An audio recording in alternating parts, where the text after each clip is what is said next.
नमस्कार, मी आशिष जाधव आणि आज मी प्रहार जनशक्ती पक्ष आणि प्रहार दिव्यांग क्रांती संस्थेच्या वतीनं आयोजित या 2 दिवसीय कार्यशाळेच्या निमित्तानं माजी राज्यमंत्री 4 वेळचे आमदार बच्चूभाऊ कडू यांची मुलाखत घेण्याचा प्रयत्न करतोय. बच्चूभाऊ कडू यांचा माझा संबंध हा जवळजवळ नाही म्हटलं तरी 20-22 वर्षांचा आहे. तुमच्यातल्या अनेकांना बच्चू कडू माहिती आहे, माणूस म्हणून माहिती आहे, राजकीय नेता म्हणून माहिती आहे, आमदार म्हणून माहिती असेल, आता माझी आमदार म्हणून माहिती आहे. मी बच्चू कडूंच्या अनेक मुलाखती घेतल्या. त्याहीपेक्षा बच्चू कडूंचं विधिमंडळाबाहेरचं काम आणि विधिमंडळातलं खास करून विधानसभेतलं त्यांचं काम हे खूप जवळून बघितलेलं आहे. त्यामुळं मला हे माझं प्रामाणिक मत एक महाराष्ट्रातला एक ज्येष्ठ संपादक किंवा ज्येष्ठ राजकीय विश्लेषक म्हणून मांडताना बिलकुल त्यामध्ये माझ्या मनात कुठला संभ्रम नाहीये की आत्ताच्या घडीला महाराष्ट्राचा विरोधी पक्ष हा अतिशय कमकुवत आहे.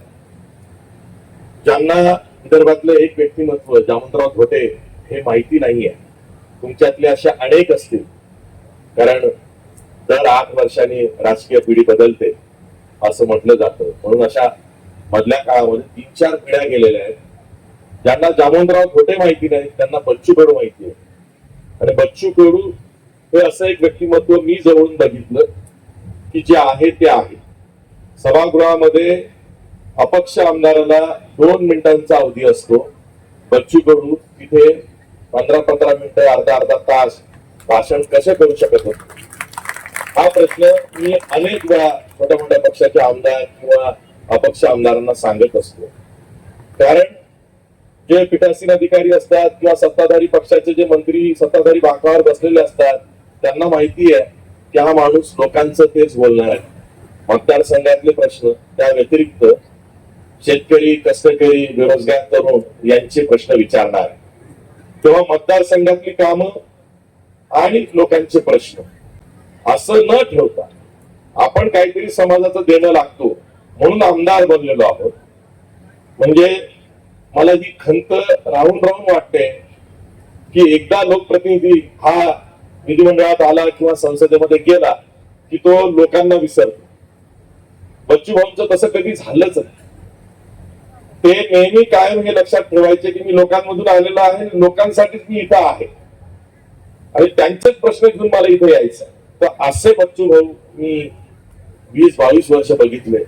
आणि अलीकडचा जो 1.5 वर्षाचा काळ आहे की ज्यामध्ये मागची जी विधानसभा निवडणूक आहे त्यात त्यांचा पराभव झाला, त्यानंतरचा काळ, त्यामुळे त्यांचं महत्व माझ्या लेखी खूप वाढलंय. आणि आज मी मुलाखत घ्यायला का आलोय, मला महाराष्ट्राच्या विरोधी पक्षाला हे सांगायचं आहे.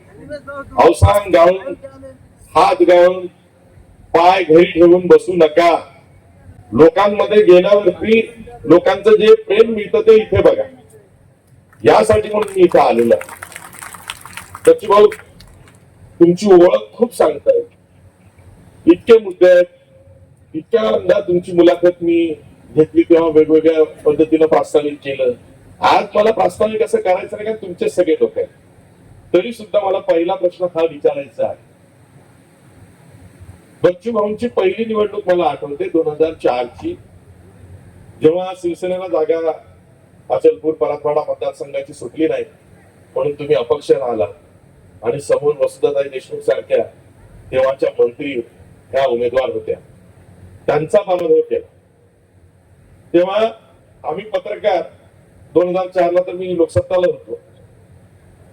आम्ही आलो तेव्हा बच्चू भाऊ आणि बच्चू भाऊचे काही कार्यकर्ते गावागावांमध्ये जात होते. एक असा पिंपासारखा डबा असायचा आणि ते प्रत्येक घरात जायचे तेव्हा लोक 1-1 रुपया टाकायचे. आम्ही त्याची बातमी पण केली होती. आम्हाला लक्षातच आलं नाही की काय आहे ते. नंतर जेव्हा आम्ही मतं यांना जेवढी मिळाली ते बघितलं, लक्षात असं आलं ते जे 1 रुपया होता टाकणे ते मत देण्याचं टोकन होतं. ते अशा कल्पना बच्चू कडूंना आधीपासून सुचत आल्या. ते कसं काय, म्हणजे पहिल्यांदा आपण अपक्ष म्हणून एका मंत्र्यांच्या विरोधात निवडणूक लढतोय, आपल्या सोबत कार्यकर्त्यांचं किती पाठबळ नाही आहे हे माहिती नाहीये. पुन्हा शिवसेनेतनं आपण फुटून अपक्ष उभे राहिलेलो आहोत. आपला आधीचं केडर किती आपल्याला साथ देते माहिती नाहीये. ती पहिली निवडणूक तुम्ही कशी जिंकलं आणि ते 1 रुपयाचं काय इंगित होतं.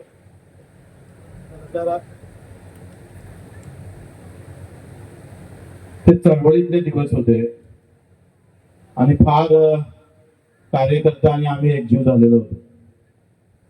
ते म्हणताना का कार्यकर्ता त्या काळचा आणि आता त्यावेळचं आमचं काम इतक्या लोकांना मंत्रमुक्त करून टाकत होतंय.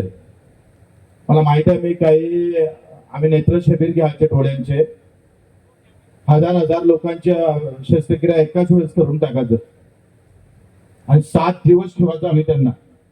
7 दिवस ठेवताना त्यांना आंघोळ, त्यांना जाताना बिस्किटचा पुडा वगैरे तेल गिळ लावून मस्त बढियापैकी नाहनोरा करून बरं, आणि 7 दिवस त्यांची जेवणाची, सकाळच्या चहाची सगळी व्यवस्था, पैसा खर्च नव्हता, पण रोज वर्गणी करून आम्ही बघत पैशात 7 दिवस हजार लोक आम्ही लहान म्हाताऱ्यांना आम्ही ऑपरेशन करायचं. आणि आंघोळ केल्यानंतर त्यांच्या तोंडातून जे गावात गेल्यानंतर जे सुरू झाली ना प्रचार, मुख्य प्रचार, मोबाईलचा प्रचार नव्हता. म्हातारे म्हणायचे, अरे मेल्यानंतर तर पोरगा ना आंघोळ करतं, नांदोळ्या करतं, पण बच्चूकडू असा एक कार्यकर्ता आहे, त्याचे असे कार्यकर्ते आहे का जिवंतपणे आमची आंघोळ केलेली आहे. आणि त्या म्हाताऱ्यांच्या तोंडातून जेव्हा सामान्य माणसाच्या पर्यंत ती गोष्ट जायची ना, तिथं वातावरण तयार झालं. आखरी लक्षात घ्या, मत हे मटण, चिकन, धर्म, जात, पंथ, पक्ष घेऊनही भेटू शकतं. पक्षाच्या मोठ्या नेत्यांना आणून पण मत भेटतं. पण आम्ही कला डोक्यात घेतली का मत नाही, पहिले लोकांना मत घेतलं पाहिजे. आणि आम्ही त्याच्यात सक्सेस झालो. 1 रुपयाच्या माध्यमातून लोकांनी आम्हाला आशीर्वाद पण दिला, मत पण दिलं. तुम्हाला माहित नाही, लोकसभा निवडणुकीमध्ये माझ्याकडे तेव्हा 1 का 1.5 लाख रुपये वाचले होते निवडणूक संपल्यानंतर. आणि त्या निवडणुकीत मी 3 का 5 हजार मतांना हारलो होतोय. माझा कार्यकर्ता 1 महिना हरल्यानंतर घरीच आला नाही, बाहेर सगळं इकडे, म्हणजे ते इतकं, ते म्हणताना इतकं एक जीव. जेव्हा पाणी पडल्यानंतर माती आणि पाणीचा जो एक जीव होता ना, आणि त्याच्यातून जे काही बीज उत्पादन होतं ना, वो स्थिती ती प्रहार केली. ते बीज उत्पादन झालं आणि ते आता विचाराचं बीज आम्ही पाहतोय का त्या काळातून तो काळ आम्ही पाहिला. आणि आम्ही पुऱ्या दुनियाला सांगून दिलं का निवडणुकीसाठी पक्षाची गरज नाही, जातीची गरज नाही, धर्माची गरज नाही, पैशाची गरज नाही. 4 वेळा बगर पाठिंब्याचा अपक्ष निवडून येणारा बच्चू कडू महाराष्ट्रात एकमात्र आहे. हे आपण त्या आपल्या राजकारणातून सांगता आला, मोठी गोष्ट आहे. आणि हे कार्यकर्त्याची फार मोठी, खरं तर कसं आहे, तुम्ही लक्षात घ्या, हा योगदानाचा, बलिदानाचा विषय आहे, त्याचा समर्पित भावनेचा विषय आहे. त्या समर्पित भावना असल्या, माझ्यासारखा फाटका माणूस, माझा बाप खुद, आमचे आई वडील, कोणत्या घरातला कोणी ग्रामपंचायत सदस्य नाही, जिल्हा परिषद सदस्य नाही, कुठलाही पाठबळ नाही, असं बसता उभं राहिलो आम्ही. असं आम्ही बसलो होतो 50-60 जण आणि दुकानासमोर लता गॅस मध्ये समोर. आणि बसल्यानंतर तेव्हा आम्हाला माहितच नाही विधानसभा निवडणूक लागली, काय लागली, काहीच माहित नाही हो. एक आम्हाला पाठिंबा मागायला आला आणि तुमचा पाठिंबा पाहिजे. म्हणजे कशासाठी पाठिंबा पाहिजे? तुम्ही आम्ही आता विधानसभेला उभं राहणार आहे, तुम्ही आम्हाला पाठिंबा द्या. एक आमचा कार्यकर्ता, खेडूत कार्यकर्ता होता एकदम, चौथार गावपास, हिला पाठिंबा दिल्यापेक्षा आपणच उभं म्हणून बच्चू कडू. आणि ते आम्हाला झोमलं आणि आम्ही उभं राहण्याचा भेद आखला. आणि काम एवढं पोहोचलं होतं का बच्चू कडूचं नाव कानापर्यंत नाही, कानातून डोक्यात आणि मनात घुसलं होतं. आणि मग पहिली निवडणूक आम्ही 1100 मतांना हारलो, दुसऱ्या ह्याच्यात निवडून आलो.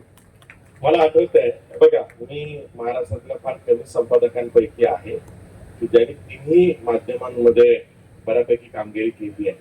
आणि त्याहीपेक्षा तो चपलीवरचा बातमीदार ते संपादक झाला. तेव्हा मला ते रेफरन्सेस, ते अनुभव आठवतात. त्यानंतर मला आठवतंय, मी 2009च्या निवडणुकीच्या वेळेस तुमच्या घरी आलो होतो. त्यानंतर 2014च्या वेळेसही आलो होतो तुमच्या तिकडे.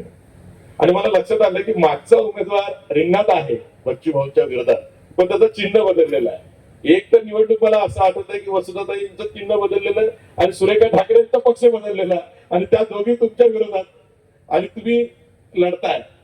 तर मला त्या निमित्तानं एक प्रश्न विचारायचा आहे की 4 निवडणुका तुम्ही मातब्बर उमेदवारांना हरवून जिंकला. त्यातल्या 3 निवडणुका ह्या तुम्ही सिटिंग आमदार होता, त्यामुळे तुम्हाला त्या सहज गेल्या असंही म्हणून. मागची जी निवडणूक आहे त्या निवडणुकीत असं काय झालं की बाळासाहेब थोरात असतील, बच्चू कडू असतील किंवा अनेक अशी उदाहरणं देता येईल की आम्हा जाणकार पत्रकारांनाही एक खंत वाटते की ही लोक विधानसभेत हवी होती. म्हणजे आज विधानसभा जी वांझोटी दिसते तिकडे बघितल्यावरती असं वाटतं की ही लोक विधानसभेत हवी होती. त्यातलं एक तुम्ही. मागच्या निवडणुकीतला जो उमेदवार निवडून आला त्याचं नाव सुद्धा मला पहिलं काय आहे हे माहिती नाही, फक्त तायडे एवढंच माहिती. मग असं काय झालं? मी अनेकांना असं विचारलं की त्यांचा असा पराभव झाला, स्वप्नातही वाटला नाही की या निवडणुकीत त्यांचा पराभव होईल. एकाने मला खरं उत्तर दिलं. ते म्हणले आशिषाला सांगू द्या, मतदारच भ्रष्ट झाला. आणि मी थोडा विचार केला की हे असं का बोलतायत की मतदारच भ्रष्ट झाला. मग मला लाडकी बहीण आठवली, मग मला वेगवेगळ्या योजना आठवल्या. लक्षात आलं निवडणुकीच्या आधी जर का सरकारी तिजोरीतून बँकेच्या खात्यात थेट पैसे जात असतील मतांसाठी तो का नाही तो भ्रष्ट होणार. तुमच्या बाबतीत असंच झालं. बिलकुल. मला असं वाटतं का भाजपानं यावर फार मोठं काम केलं, कारण भाजपला माहित होतं का हे बच्चू कडू थांबवणं फार गरजेचं आहे आणि फार व्यवस्थित प्लॅनिंग झालं. मला असं वाटतं का तुम्ही पाहिलं का हा जो पट्टा होता हा साखरेचा पट्टा, आपली चर्चा झाली आणि इथं विकासाचेच गोल चालायचे काही भागात, पण भाजपनं व्यवस्थित बाहेरच्या राज्यातले व्यवस्थित वक्ते आणून धर्म डोक्यात टाकण्याचा व्यवस्थित प्लॅन. माझ्या मतदारसंघात तर गावागावात RSSचा कार्यकर्ता उभा होता. गावागावात जाऊन व्यवस्थित त्याला प्रत्येक गोष्टीवर जो कार्यकर्ता आहे किंवा आमचा मतदार आहे त्याला व्यवस्थित धर्मावर नेलं. धर्मावरच्या गणितामध्ये व्यवस्थित त्याचं एक उदाहरण तुम्हाला मी सांगतोय का एक कार्यकर्त्याला आम्ही तोंडगावच्या 10 लाख रुपये वर्गणी करून दिले. त्याचं शस्त्रक्रिया केली, मी रक्तदान केलं आणि जेव्हा त्याच्या मोबाईलवरचं स्टेटस पाहिलं तर कटिंग होतं. इथपर्यंत लोकांना खरं तर त्या डोक्यात धर्म आणि जात निवडणुकीपुरता घातला होता. आणि या सगळ्यासोबतच एक व्यवस्थित आम्ही पाहतोय का तुम्ही जे म्हटलं आहे का पैसा किती काम करतं. आणि लाडक्या बहिणीमध्ये मला असं वाटतं का तो व्यवस्थित जसं बिहारमध्ये तुम्ही पाहिलेलं आहे त्याच पद्धतीनं लाडक्या बहिणीच्या खात्यात पैसे गेल्यानंतर काही ठिकाणी मुस्लिम केंद्रावर सुद्धा मुस्लिम महिलांना सुद्धा कमळाले मत मागण्याची सुरुवात केली होती. असं पण काही ठिकाणी चित्र होतं. म्हणजे पैसा किती काम करू शकतं आणि मतदाराची जी व्यवस्था आहे, प्रामाणिकता आहे ती किती प्रमाणात दूर गेलेली आहे. अशा सगळ्या वातावरणामध्ये आम्ही केलेलं 20 वर्षाचं काम तुम्हाला माहित नाही. मी साध्या मॅसेजवर मतदारसंघाचं सोडा, महाराष्ट्रातून जरी एक मॅसेज जरी आला तरी त्याचं काम झालं. इतक्या लोकांना आत्मविश्वास आहे. एवढं काम मतदारसंघात केल्यानंतर सुद्धा वेळेवरचा पैसा आणि उमेदवार तर कुठल्याच याच्यात नव्हता, पार्ट्यात बसत नव्हता. म्हणजे मी माझ्या निवडणुकीमध्ये 1 खासदार पाडला, 2 पालकमंत्री पाडले, 2 जिल्हा परिषदचे अध्यक्ष पाडले आणि जो उमेदवार निवडून आला तो ग्रामपंचायत सदस्याच्या मला वाटते थोडीच बसत नाही, तो निवडून आला. अगदी RSS ह्या सगळ्या गोष्टी निवड राजकारण करणारा पार्ट्याने लोक लहान विभाजनातून आलेले व्यवस्थित प्लॅनिंग झालं आणि आम्ही कमी पडलो. आम्हाला आत्मविश्वास होता कार्यकर्त्याला का गडी बरोबर करते बा शेवटच्या दिवशी. नाही, हाच एक मुद्दा आहे की नेत्याचा विश्वास त्यांना घडवलेल्या कार्यकर्त्यांवर असतो. मी तुमची कित्येक आंदोलनं बघितली, त्याची बातमीदारी केली, त्याच्या बातम्या संपादक म्हणून करूनही घेतल्या. तुमच्या सोबत मला असं वाटतं 20-25 वर्षापासून कार्यकर्ते जोडलेले आहेत आणि त्यातले फार कमी कार्यकर्ते हे तुमच्यापासून तुटले असतील. म्हणजे कार्यकर्ते तुटत नाही अशातला काही भाग नाही. आणि इतकी प्रलोभनं मिळतात आणि सत्तेसोबत जायला सगळ्यांनाच आवडतं. नाही काही तर सत्तेचा हात तरी धरता यावा बाहेरून असेही असतात. तर तुमचे जे कार्यकर्ते नेते घडवतात तुम्हाला तुमच्या कार्यकर्त्यांची शिदोरी खूप मोठी आहे. बिलकुल जबरदस्त आहे. मला असं वाटतं का मी कालच सांगितलं का 1% कार्यकर्ता गेला असेल या बदलत्या काळात आमचा कार्यकर्ता बदलत नाही विचाराची एवढा घट्ट आहे का मला असं वाटतं का जसं संताजी धनाचे होते ना की राजा नव्हता महाराष्ट्राला पण संताजी धनाजी राजासारखाच घडत होता तसा आमचा कार्यकर्ता आहे आणि त्याच्यावर पूर्ण विश्वास आहे. तो कार्यकर्ता आहे म्हणूनच खरं तर नाही तर तुम्ही सांगा मी कुठं अचलपूरचं आणि हे सगळी मंडळी जर पाहिली तर हे सगळी घरातून तुटलेली लोक व आयुष्याची काही शिदोरी यांनी जमा केली नाही त्यांच्या स्वतःसाठी पण लोकांची शिदोरी जमा झाली पाहिजे असा कार्यकर्ता मला वाटत नाही महाराष्ट्रात कुठल्या पक्षाजवळ असत. मी गर्वानं सांगतोय का या कार्यकर्त्याच्या जोरावर महाराष्ट्रात सत्ता कोणाची असू दे पण उस पर जो अंकुश है ना वो प्रहार का ही रहने वाला है. मी विदर्भातून येतो. माझं गाव यवतमाळ जिल्ह्यात आहे. फार दुर्गम ठिकाणी गाव आहे. विदर्भात बहुतांशी शेती ही कोरडवाहू शेती आहे. अमरावती विभाग जो आहे तोच महाराष्ट्रामध्ये सर्वात जास्त सिंचनाच्या दृष्टीनं अनुशेषग्रस्त आहे. त्यातल्या त्यात यांचा जो मतदारसंघ आहे तो माझ्या भाषेत थोडासा सरळ मतदारसंघ आहे विदर्भातला. जिथं संत्रा उत्पादकही आहे, तिथे शेती पण चांगली आहे, रेगूर काळी जमीन आहे, टाकलं की उगवते. अशा भागात नाही म्हणजे चांदूर बाजार, अंजनगाव सुरजी, परतवाडा, दर्यापूर हा पट्टा खरंच खूप सुपीक पट्टा आहे. आणि बाकीचा विदर्भ मग तुम्ही जा अकोला, वाशिम, बुलढाणा, काही भाग, यवतमाळ, वर्धा इकडं म्हणजे अमरावती विभागच पकडूया तो तसा कंगाल आहे शेतीच्या दृष्टीनं. आणि सिंचन तर काहीच नाही. धरणही तुमच्याच बाजूला आहे. अप्पर वर्धा धरण 52 वर्ष लागले विदर्भातलं पहिलं धरण बनायला अप्पर वर्धा. इतका अनुशेषग्रस्त सिंचनाच्या दृष्टीनं भाग आहे.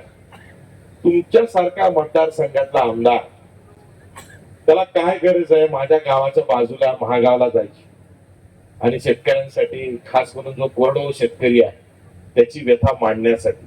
कारण जामवंतराव धोटे नंतर शरद जोशी आले, त्यांचे काही अनुयायी आले जसे तुमचे बंधू इतर अनेक जण होते पण काळाच्या ओघात तेही मागे पडले. कारण कोणाची ऐपत नव्हती, कोणी टिकलं नाही, कोणामागे कार्यकर्ते नव्हते.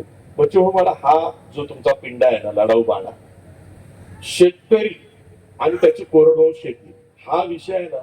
मी नेहमी म्हणतो की ऊस उत्पादक शेतकऱ्यांना खूप वाली आहे. म्हणजे ऊस उत्पादक शेतकऱ्याची गरज नसताना त्याला मदत करणारे हात आहेत. कारण साखर कारखानदारी त्यांच्यावर जगतो. विदर्भातला जो कोरडवाहू शेती करणारा शेतकरी आहे ना त्याच्या मागे कोणी नाहीये. त्याला हमी भावही मिळत नाही आणि त्याचे हाल आहेत. त्याच्या कर्जाची जर का तुम्ही तफावत बघाल राज्य बँकेकडे जी जिल्हा बँकेतून येते 10 रुपये जेव्हा ऊस उत्पादक शेतकरी कर्ज काढतो तेव्हा त्या तुलनेमध्ये 1 रुपया काढायची पण ऐपत कोरडवाहू शेतकऱ्याची नसते. अशी व्यथा असताना या कोरडवाहू शेतकऱ्याला आपण मदत दिली पाहिजे, त्याला अनुदान मिळालं पाहिजे, त्याच्या शेतमालाला भाव मिळाला पाहिजे असा वाटणारा एकमेव आमदार तुम्ही आहात. होतात नेते खूप होते. राजू शेट्टी हे पश्चिम महाराष्ट्रातले ऊस उत्पादक शेतकऱ्यांचे नेते. तुम्हाला असं का वाटलं की शेतकऱ्यांचा प्रश्न आता आपण हातातच घेतला पाहिजे? काय होतंय का बरेचदा लोक असं म्हणायचे का कारखाना आला म्हणजे 2-3 कारखाने झाले म्हणजे 10-15 हजार लोकांना रोजगार भेटला म्हणजे मतदारसंघ बरा होईल. मला असं वाटतं त्या कारखान्यात बिहारचे लोक जास्त आहेत, छत्तीसगडचे जास्त आहेत आणि तिथे पिवळणूक आहे. म्हणजे रोजगार हा शेतीशिवाय अधिक जास्त ताकदीनं दुसऱ्या काही उद्योगधंद्यात उभा राहत नाही. शेतीतून जर उद्योग उभा राहा म्हणजे रोजगार मिळाला तर तो कायम स्वरूपी टिकाऊ राहतो. आणि आबानं एकदा म्हटलं होतं विधानसभेत मी प्रश्न विचारला होता तेव्हा कोरडवाहू शेतकरी आणि वलताचा शेतकरी तो कुठल्याही प्रदेशातला असू दे हा अन्न उत्पादक शेतकरी. आणि मग अन्न उत्पादक शेतकरीच का म्हणतो? कारण तुम्ही जर पाहिलं तर गहू, ज्वारी, बाजरी किंवा कांदा असेल का तिकडे जे काही आपण पाहतोय तूर असेल, मूग असेल, चना असेल, सोयाबीन असेल हे सगळे अन्न उत्पादक शेतकरी. आणि या अन्न उत्पादक शेतकऱ्याचं मरण का आहे? कारण खाणाऱ्याला जगवायचं. याला आत्महत्या करायची वेळ काय येतं? हा फूड्स म्हणजे थोडेसे आपण पाहतो ना थोडस पैसेवाल्याचं खाद्य झालं. पण ज्वारी ही सामान्य माणसाची आहे आणि त्याला स्वस्त भेटली पाहिजे या नादात शासन काय करतं, शेतकऱ्याच्या खिशात हात घालून शेतकऱ्याचं धान्य स्वस्त करतं आणि जगात हीच व्यवस्था आहे. परंतु जगाच्या व्यासपीठावर म्हणजे शेतकऱ्याला जपण्याचा फुल प्रयत्न झाला, त्याच्या भावाला संरक्षण देण्याचं काम केलं. भारत एकमात्र देश असा राहिला त्यात त्याला भावाचं संरक्षण भेटलंच नाही आणि त्याच्यामुळं होणाऱ्या आत्महत्या रोज जर आपण पाहिल्या, मी जेव्हा इथे गेलो परभणीला, त्या दोघे नवरा बायकोनं आत्महत्या केल्या आणि त्याच्या अगोदर हे सगळं ऐकत होतो तेव्हा आम्ही असं विचार करत दिव्यांगाची लढाई सुरू केली तेव्हा असं वाटलं का ही लढाई आता म्हणजे आत्महत्या करून थांबत नसेल, सरकार लक्ष घालत नसेल तर आपल्याला उभं राहिलं पाहिजे आणि निवड मतदारसंघापुरता जो स्वार्थपणा आहे, कारण आमदार असलं मी आमदार राहिलोच पाहिजे, मीच असलो पाहिजे, मरेपर्यंत मीच राहिलो पाहिजे, ते सगळे लोक त्या स्वार्थी भावनेतून त्या मतदारसंघापुरतं विचार करत राहतं. त्याच्या डोक्यात आमदारकी असतं, पण बच्चूभाऊच्या डोक्यात शेतकरी आला आणि महाराष्ट्रभर आम्ही फिरत गेलो.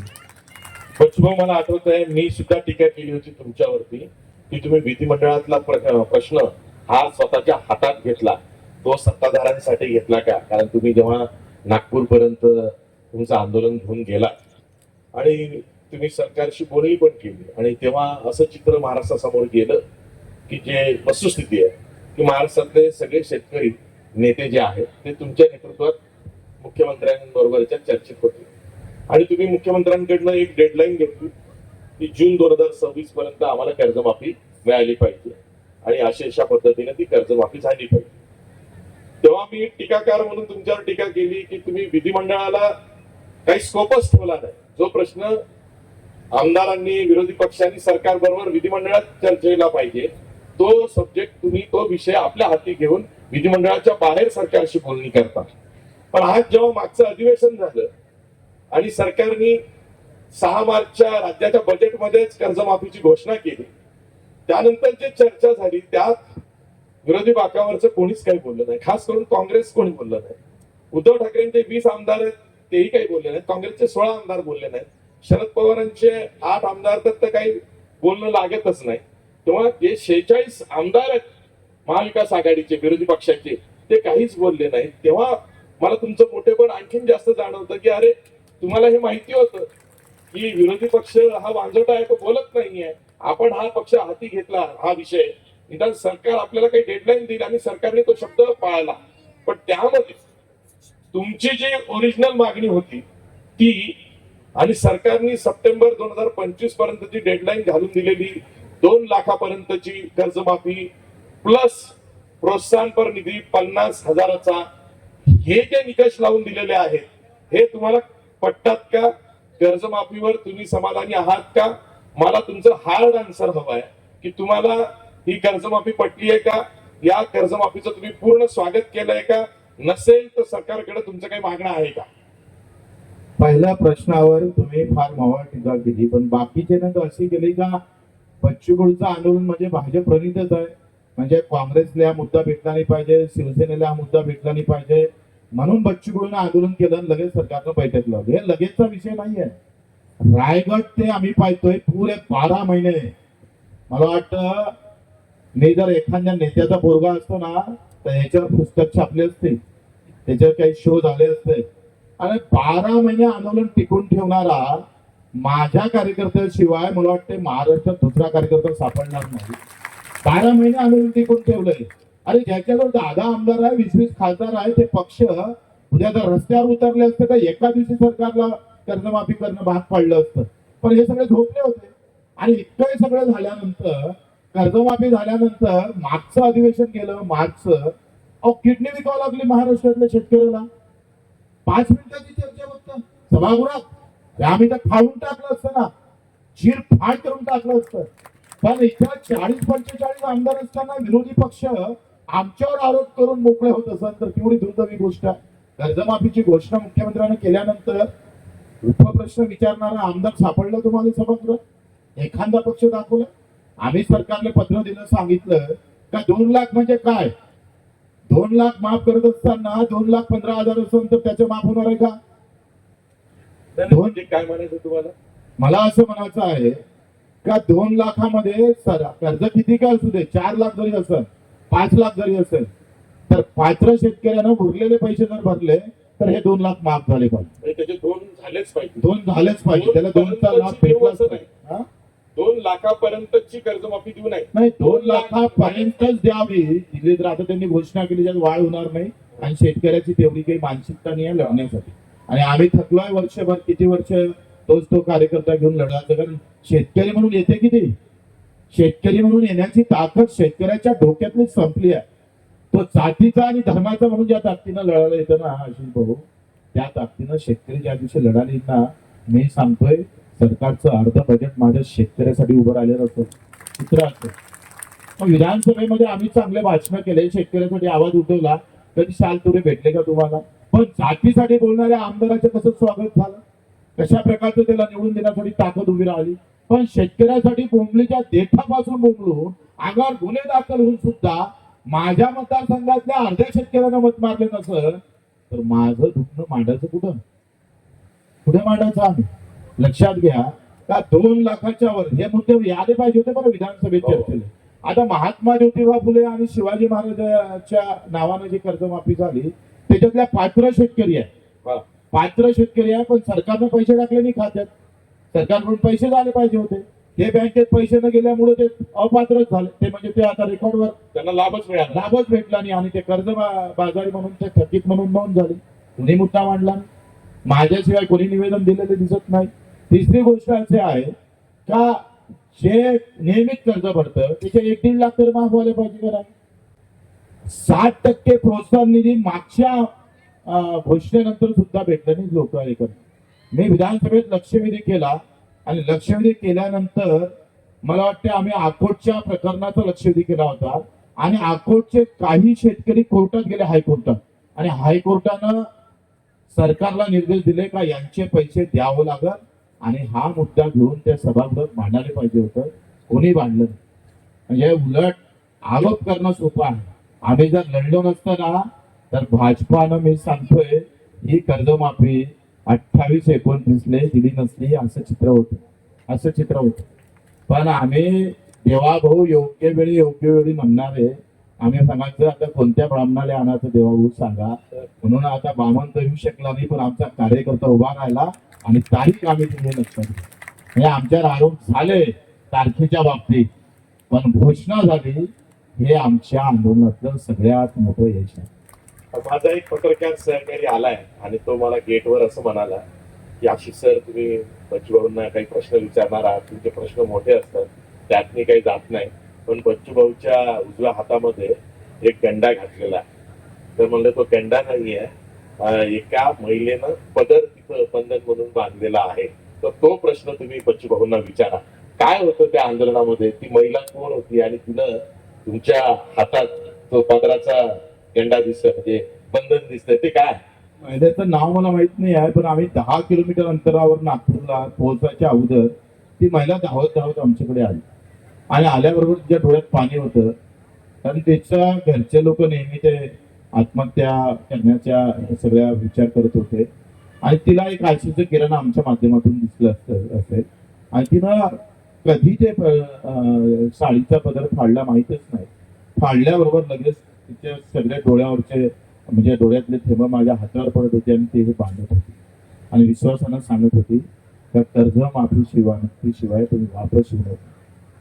आणि तिनं आम्हाला एवढी ताकद दिली, तिचा एक आसू म्हणजे आमच्यासाठी लढण्याची ताकद दिली आहे तिने. आणि ते सगळं ऐकून म्हणजे एक भगिनी तिच्या नवऱ्यासाठी किती जीव तोडून, म्हणजे शेतीत उडत नाही म्हणून कॅन्टीन टाकून ते त्या रस्त्यावर कॅन्टीन टाकायचं, एकटीच सगळं कारभार करायची. आणि मग तिची सगळ्या गोष्टी, म्हणजे तिच्या प्रत्येक शब्द आणि तिची ती कृती अजूनही डोळ्यासमोरून जात नाही. हे म्हणजे तुम्ही जे बांधलंय बंदर, ते आता कायमस्वरूपी आहे की काय, कसं? नाही, पण सोडलाय आता मला वाटतं एक GR निघेल आणि मी एक विचार करतो का जे 1.5 लाखासाठी, हा, म्हणजे नियमित कर्जदार जो आहे त्याला प्रोत्साहन निधी वाढवून भेटण्यासाठी आमचं आंदोलन करण्याची तयारी आहे. पण आम्ही पहिले शेतकऱ्याची परीक्षा घेणार आणि तसं आंदोलन करणार नाही. कर्जफेड करणारा रस्त्यावर उतरेल असं वाटतं. तो उतरला, आम्ही वर्धा म्हणजे विनोबा भावे ते गांधी सेवाग्राम पर्यंत आम्ही 2 दिवसाची पदयात्रा काढणार आहोत. आणि ते पदयात्रा सरकारसाठी नसणार, शेतकऱ्यासाठी असणार आहे. आणि शेतकऱ्याला आम्ही आवाहन करणार आहोत, एक तारीख दिल्या जाणार, जेवढे शेतकरी ताकदीनं संख्येनं हजर राहिले तर मग तो आम्ही आंदोलन करू, नाही तर आमचं आंदोलन ठरलेलं आहे. जय श्रीराम, हिंदू किसान को कब मिलेगा दाम. हा जो एक नारा मी पण ऐकलाय की जय श्रीराम, हिंदू किसान को कब मिलेगा दाम. मी अनेक नेत्यांशी बोललो महाराष्ट्रातल्या जे विरोधी बाकावरचे आहेत. आणि त्यांना मी एक प्रश्न केला की तुमची जी वोट बँक आहे त्यामध्ये हिंदुत्व हा विषय नव्हता, पण काही धार्मिक लोक असतात जे भले आंदोलन करणार नाही पण आपले चतुर्थीचा आषाढीचा उपवास करतात, तर तुम्ही त्यांच्या श्रद्धेलाही चॅलेंज करता. तर तुम्ही धर्माला एकदम असं कोपऱ्यात ढकलू नका, कारण श्रद्धा असते, सगळेच धार्मिक असतात.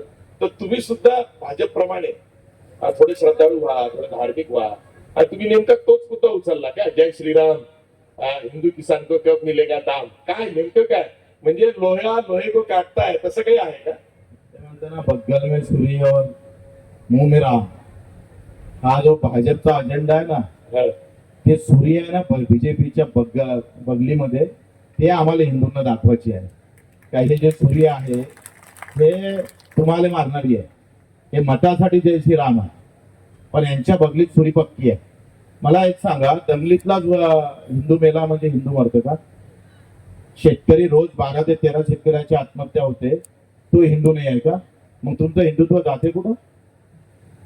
तुम्ही त्याच मुद्द्याने पकडून जे हिंदुत्वाची गोष्ट करता ना, मान्य आहे आम्हाला हिंदुत्व, पण तुमचं हिंदुत्व दंगलीपुरतं मर्यादित आहे, मत घेण्यापुरतं मर्यादित आहे. आमचं हिंदुत्व भाव देण्यासाठी आहे, हे आम्हाला दाखवून द्यायचं. मग त्यासाठी पुढे काय, म्हणजे तुम्ही केंद्रीय मंत्री शिवराज सिंग चौहान 9 ऑगस्ट क्रांती दिनी आम्ही शिवराज चव्हाणांच्या कृषी मंत्र्याच्या, केंद्रीय कृषी मंत्र्याच्या घरापर्यंत जाणार आणि तिथं नारळ फोडून सुरुवात करणार जय श्रीराम. आणि अयोध्यामध्ये जय श्रीरामाचं महायज्ञ करणार. काय हे सगळी बुद्धी जी आहे, रावणी राक्षसी बुद्धी जी बीजेपी मध्ये आहे, ती थोडी कमी होते आणि खरा प्रभू रामचंद्र यांच्या डोक्यात येऊ दे.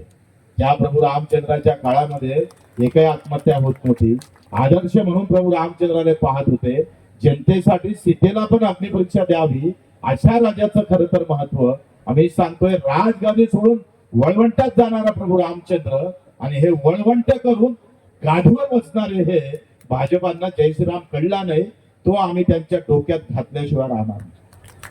बच्चूभाऊ, मला माहिती नाही या आधी कोण्या मुलाखतकारांनी तुम्हाला हा प्रश्न विचारला होता की नाही. तुम्ही शिवसेनेत होतात, स्वर्गीय शिवसेना प्रमुख बाळासाहेब ठाकरेंच्या शिवसेनेत होतात. मला आठवत आहे तुम्ही तालुका प्रमुख होतात शिवसेनेचे.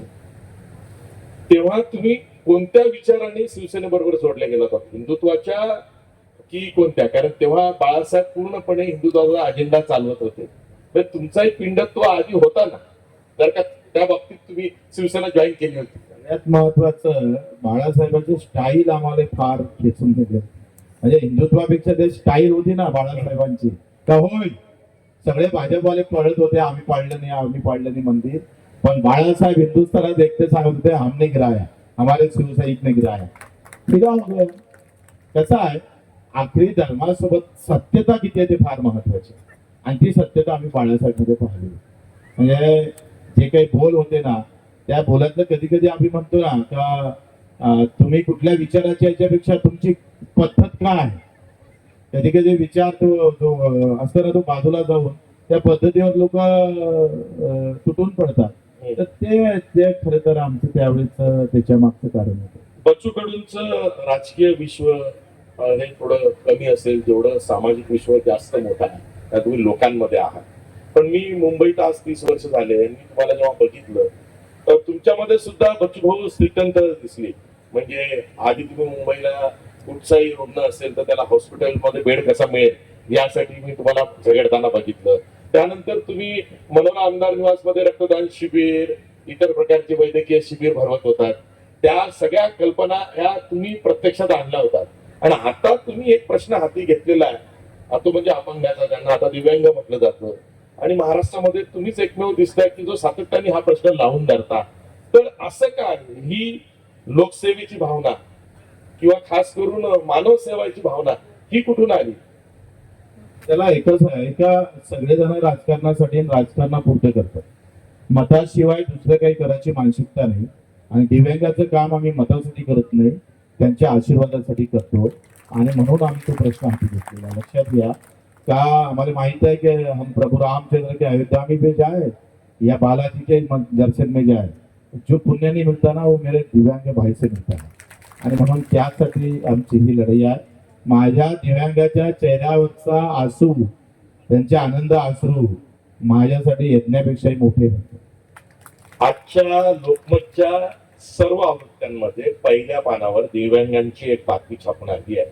मी आवर्जून तुम्हाला वाचून दाखवतोय आणि मला त्यानिमित्तानं या प्रश्नाला हात घालायचा आहे. तुकाराम मुंडे हे दिव्यांग सक्षमीकरण विभागाचे सचिव आहेत. त्यांचं विधान असं आहे की आता 7 नव्हे 21 प्रवर्गातील दिव्यांगांना योजनांचा लाभ मिळेल. सरकारकडून स्पष्ट एक संघ सर्वसमावेशक धोरण हे आम्ही आखू. दिव्यांग व्यक्ती हक्क अभियान 2016 अंतर्गत निर्धारित करण्यात आलेल्या सर्व 21 प्रवर्गातील दिव्यांग व्यक्तींना राज्य शासन तसेच तत्सम यंत्रणांच्या विविध योजना, सवलती, लाभ, अनुदान व इतर सुविधांसाठी पात्र ठरवण्याचा निर्णय घेण्यात आला आहे. हा निर्णय दिव्यांग व्यक्तींच्या सक्षमीकरणाच्या दिशेनं महत्वपूर्ण टप्पा ठरणार आहे. यामुळे राज्यातील अधिकाधिक दिव्यांग नागरिकांना शासनाच्या योजनांचा प्रत्यक्ष लाभ मिळणार आहे. तुकाराम मुंडेंनी ही माहिती दिली. तुमची कार्यशाळा आहे म्हणून दिली ती काय? तुकाराम मुंडेंचं आम्ही स्वागतच करतो. एक चांगला अधिकारी म्हणून त्यांची ओळख आहे. परंतु त्यांनी एक शासन निर्णय केला आहे. एका इकडे ते 21-27 लोकांना अनुदान द्यायचं बोलतं आहे, पण त्यांनी आता एक शासन निर्णय काढला का तात्पुरतं दिव्यांगाचं प्रमाणपत्र असेल तर त्यांना आम्ही मानधन देणार नाही. हा तिचा निषेधच आहे.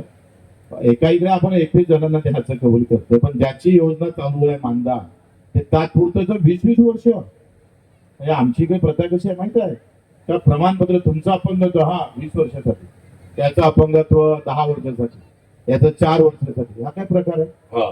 आणि मग 4 वर्षासाठी तो अपंगत आहे म्हणून मानधन द्यायला काय अडचण आहे? बरोबर. दुसरी गोष्ट, हे कसं झालं माहितीये का? दुःख झालं, अति दुःख झालं, आनंद झाला, अत्यानंद झाला. अरे आनंदच आहे, त्याच्यात कसं मोजमाप करणार? बरोबर. दुःखच आहे.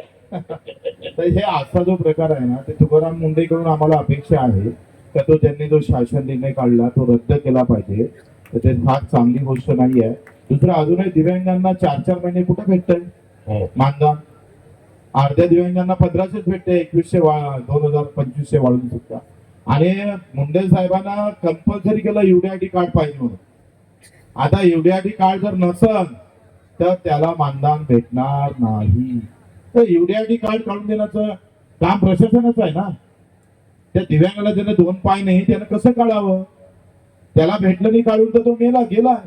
तुकारामजी मुंडेकडून आम्हाला ह्या अपेक्षा आहे. मी त्यांना अजूनही मानतो आणि त्यांनी ह्या सुधारणा केल्या पाहिजे अशी अपेक्षा करतो. बच्चू भाऊ, तुमच्या एक लक्षात आलं असेल की आता राज्यामध्ये आणि सगळीकडेच चळवळी कमी झाल्या आहेत आणि चळवळी करणारे चळवळी सुद्धा कमी झालेले आहेत. आणि काही लोकांना जर का काही मागणी मागायची असेल, सरकारकडे काही आपलं काम करून घ्यायचं असेल आणि त्यांची संख्या मोठी असेल तर ते नेतृत्वाच्या शोधात असतात. तुमचा एक सहकारी आहे तो बेरोजगार तरुणांचे, खास करून जे स्पर्धात्मक परीक्षा देणारे जे उमेदवार असतात त्यांचं नेतृत्व करत होता. तो तुमच्या सोबत आहे, महेश बडे. तर ही पुण्यामध्ये हॉस्टेल्स मध्ये बसणारी पोरं एमपीएससी युपीएससी साठी आलेली स्पर्धा परीक्षांसाठी आणि वर्षानुवर्ष त्या स्पर्धा परीक्षा देतात. असे कित्येक मायबाप इथं बसले असतील की त्यांचं पोरग कलेक्टर होतंय, ते वाटच बघतात 10 वर्ष झाले, 8 वर्ष झाले, मुलगा लग्न करत नाही. असे लोक सुद्धा तुमच्याकडे नेतृत्वासाठी आलेले आहेत. हे कसं काय? हाही प्रश्न तेवढाच मोठा आहे आणि हा बेरोजगारीशी निगडीत आहे. लक्षात घ्या का सध्याच्या कार्यकर्त्याची स्पर्धा कशामध्ये लागलेली आहे? एक तर तिकीटसाठी स्पर्धा लागलेली आहे. लग्नात आला पाहिजे, माझ्या पोरीच्या लग्नात आला पाहिजे. दुसरा असा तो का थोडं गाडीगिळीत बसायला भेटलं पाहिजे. या स्पर्धेमध्ये ही जी आमची जी स्पर्धा आहे, इथं एकही जण तिकीट मागासाठी किंवा लढण्याची यांची ताकद नाही, कारण याच्यावर पैसाच नाही. पहिली गोष्ट सोडा, पण लढण्यासाठी लागलेली रांग म्हणजे त्या गोविंदराव पानसरेचं मी शब्द एक शिवव्याख्यान ऐकलं होतं. त्या छत्रपतीच्या काळामध्ये लोक मरण्यासाठी रांग लागत होते का मी जातो लढाईला, हा. मी लढाईला जातो, मला जबाबदारी द्या, मी कोणाला पार करतोय, मी कोणाला सर करतोय. ही जी आहे ना, ही विचाराची लढाई जी उभी केली आहे कार्यकर्त्यानं. कसं आहे, मी लढणं हा भाग अलग आहे, पण ज्याचं नाव पेपरात येत नाही, टीव्हीत येत नाही, सगळं कुठं साहेब माहिती पडत नाही, तो कार्यकर्ता लढतो ना, तो सांगतोय तो बच्चूपूरच्या 10 पटीनं अधिक त्याग व्यक्त करत असतो, अधिक जास्त बलिदान करत असतं. ह्या कार्यकर्त्यातलाच एक महेश बडे कार्यकर्ता आहे. स्पर्धा परीक्षेचं तुम्हाला माहित असेल का कसे घोटाळे आहे. मी त्याच्यासाठी मंत्रालयात एका जणांच्या लॅपटॉप फेकून मारला होता. तो आयटीचा संचालक होता आणि तो काय म्हणत होता माहित आहे, आणि सगळ्या महेश बडे आम्ही सगळ्यांना सांगितलं की बाबा अशा अशा प्रकारच्या कॉपी पुरवल्या जाते, असं सगळं मोबाईल तिथे पुरवलं जातं आणि सर्रास कॉपी सुरू आहे. तो काय म्हणजे मी अहवाल घेतोय. म्हटलं तू आयटीचा सचिव आहे, संचालक आहे, तर आता माग ना वन टाईम आयटीच्या सचिवानं काय दिलं पाहिजे, मोबाईल टू मोबाईल अहवाल आले पाहिजे. आणि आम्ही तो लॅपटॉप घेतला आणि त्याचे केस आहे, मग त्याच्यावर आता सजा सुनावून दिली आहे. जास्त बोलणं बरोबर नाही, पण ओघात पडून गेलो असं. ठीक आहे, आम्ही आता माझ्यावर गुन्हे एवढे दाखल झाले का मला माहित नाही कोणत्या गुन्ह्यात किती सजा सुनावली. मी तुम्हाला फक्त आता विषय निघाला म्हणून माझा एक मित्र आहे, महाराष्ट्रातला खूप प्रसिद्ध IPS अधिकारी आहे. तो DCP झोन 1 ला होता आणि DCP झोन 1 मध्ये मंत्रालय, विधिमंडळ, आझाद मैदान सगळा परिसर येतो. आणि मी मंत्रालय कव्हर करायचं तेव्हा IPL लोकमतसाठी, आणि सगळे मेसेजेस आम्हाला यायचे. अधिवेशनाच्या आधी तो फोन करायचा की काही नावं सांगायचा, ही लोक मंत्रालयात कधी जातात, तुम्हाला मेसेज येतात किंवा ही कुठे जातात, तर आम्हाला प्लीज मेसेज फॉरवर्ड करत जा. तर मी त्याला एक दिवस विचारलं, म्हणलं असं काय, तू 2-3च नावं मला काय सांगितली, त्यात एक नाव तुमचं होतं.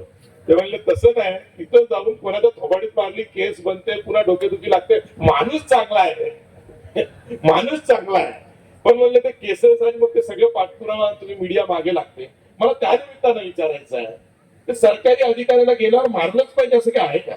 बिलकुल नाही मारलं पाहिजे, पण तू कोणाला मरेपर्यंत, त्याचा जीव जायपर्यंत जर खेळवत असेल तर त्याला मारायला काय हरकत आहे? माझं काय मत आहे, त्या अधिकाऱ्यामुळे जर एखादं कुटुंब बर्बादच होत असेल, एखादा परिवार बर्बाद होत असेल आणि त्याच्या वागणुकीमुळे जर सगळं सत्यानाश होत असेल, तर त्याला सुधारता आलं पाहिजे ना.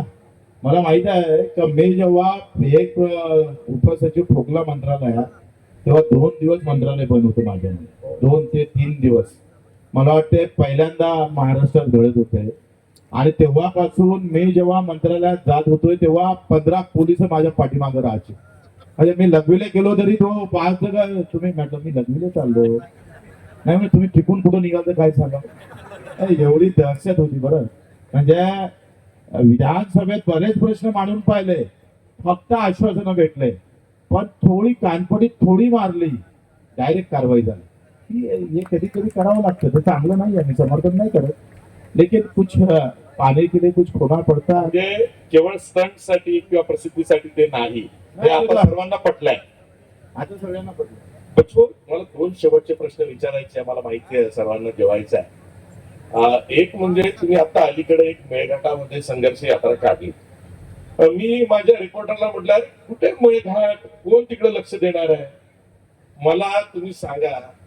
कधीतरी टीव्हीच्या पडद्यावरती तुम्ही जळगाव जामोदची एखादी बातमी बघितली? इतकं उपेक्षित भाग, असे कित्येक तालुक्यात त्यांच्या बातम्याच कधी येत नाही. तुम्ही थेट मेळघाटात गेला की जिकडे रिपोर्टर सुद्धा म्हणतो आम्हाला सर 200 किलोमीटर दूर आहे, तिकडे कोण जाणार आहे. मेळघाटात जाऊन तुम्हाला कोणतं पॉलिटिकल गेन होणार आहे, पण तुम्ही ती यात्रा काढली ना. सर्व काही राजकारणासाठी नसतं, वेदना एवढ्या आहे. अशी जेव्हा तुम्ही एखाद्या बेटावरची अवस्था इतकी वाईट नसेल, तेवढी वाईट मेळघाटची व्यवस्था. 22 गावामध्ये साधी लाईन नाहीये, लाईट पाहिला नाही त्यांनी. नळाचं पाणी कसं येतं त्यांना आम्हाला मोबाईलवर दाखवायला लागलं की नळचं पाणी असं आता. आणि मुख्यमंत्री आमच्या विदर्भातले. म्हणजे या सगळ्या अवस्थेमध्ये आम्ही त्या आदिवासी बांधवांना त्याला बिचारायला समजत नव्हतं का आपल्यासाठी लढतं का कोणासाठी लढतं का राजकारणासाठी आला. पण जेव्हा आमचे पाय फुटायला लागले ना तेव्हा त्या आदिवासींच्या डोळ्यात पाणी होतं. लक्षात घ्या. त्याने म्हटलंय का हमने जितना मेड़घाट घुमा नहीं उतना बच्चू पैदल चला है और आज के बाद यही हमारा भगवान है. तर ह्या ज्या भावना आहे ना ह्या भावना माणसाला मोठे करतात. आमदारकी नसून सुद्धा आम्ही कर्जमाफी करू शकतोय. दिव्यांगाचा 2,500 रुपये महिना आम्ही वाढवू शकतोय. म्हणजे जे सभागृहात जाऊन काही करू शकले नाही ते आम्ही ग्रामसभेतून थेट विधानसभा आम्ही घेतली. हे काही लहान गोष्ट नाही आहे. ह्या आशीर्वादासाठी करावं लागतं. मी नेहमी सांगतोय का हे जे करतो ना आम्ही ह्या आशीर्वादासाठी करतोय. आणि हा जेव्हा आशीर्वाद भेटतो ना सामान्य माणसाचा तर कोणाच्या डोक्यावर कोणाचा आशीर्वाद असू द्या सामान्य माणसाचा आशीर्वाद खाली जात नाही. हे बच्चूला माहित आहे. मला माहित आहे पूर्ण. आणि त्या आशीर्वादासाठी खटपट सुरू आहे आमची. चुनाव तो आते जाएंगे और जाएंगे भी, हार भी जाएंगे जीत भी जाएंगे. उससे क्या मतलब है. जो जीते उन्होंने क्या किया है सभागृह में. बच्चू भाऊ, मी जवळजवळ 20 वर्ष विधिमंडळातलं तुमचं काम बघितलं. तुमची राजकीय कारकीर्द, राजकीय प्रवास तुम्हाला जवळून समजलंय. बघा, माणूस जेव्हा सत्तेत असतो, आमदार असतो, तेव्हा बरीचशी त्याची कामं होत असतात. त्याच्यासाठी सगळं सहज असतं. लोक त्याच्यापर्यंत येतात.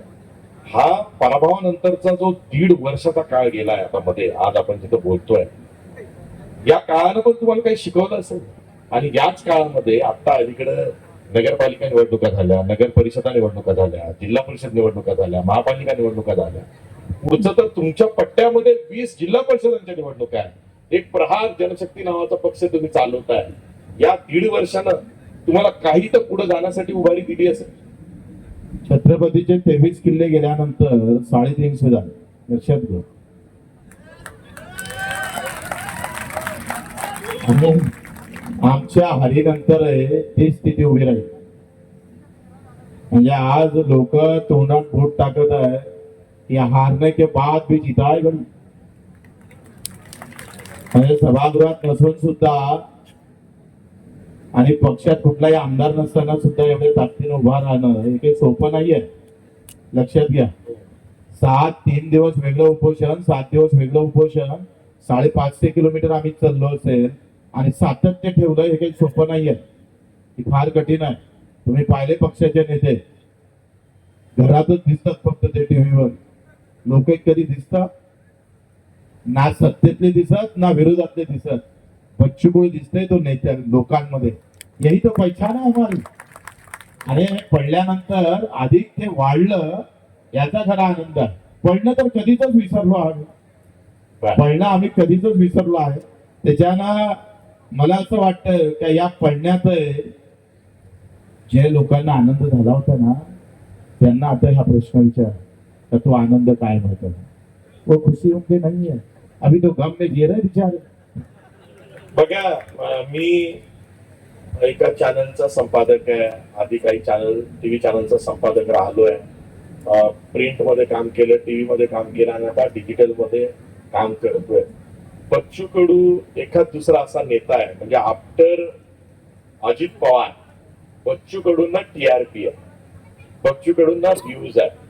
बच्चू कडू जर काही अमरावतीत किंवा अचलपूरलाही बोलले तर त्यांची बातमी लागते ती न्यूसन्स व्हॅल्यू किंवा उपद्रव मूल्य बच्चू कडूंचं कामामुळे आहे. बच्चू कडूंची एक ओरिजिनल स्वतःची स्टाईल आहे. मी त्यांना नेहमी राईट फ्रॉम डे 1 दिवारचा अमिताभच म्हणत आलो की मला त्यांच्याकडे बघितलं की तो दिवारचा जो अमिताभ बच्चन तो पहिल्या सीन मध्ये मारून बाहेर येतो त्या गोडाऊन मध्ये आणि त्या नळाच्या खाली जातो, तो आंघोळ करतो, तेच बच्चू कडू आठवतात.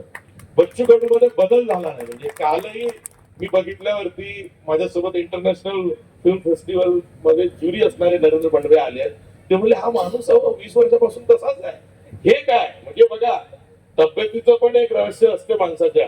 बच्चू कडू एव्हरग्रीन कसे काय.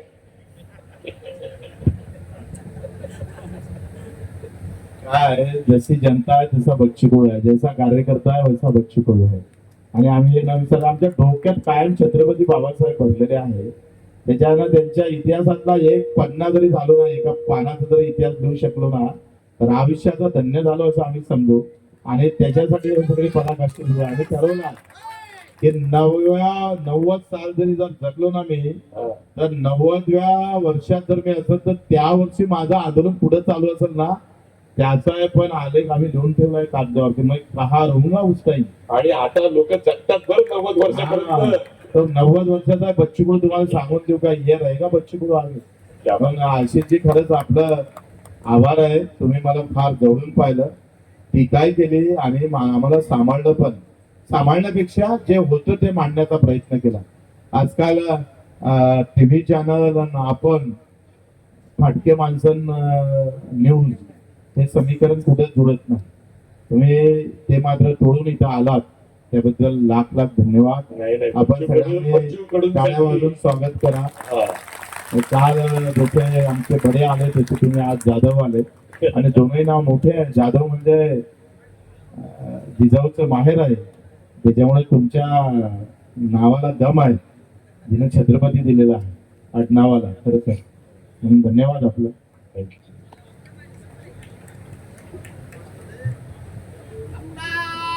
मातीतून आलेली माणसं मातीतल्या माणसाला कधीच विसरत नसतात.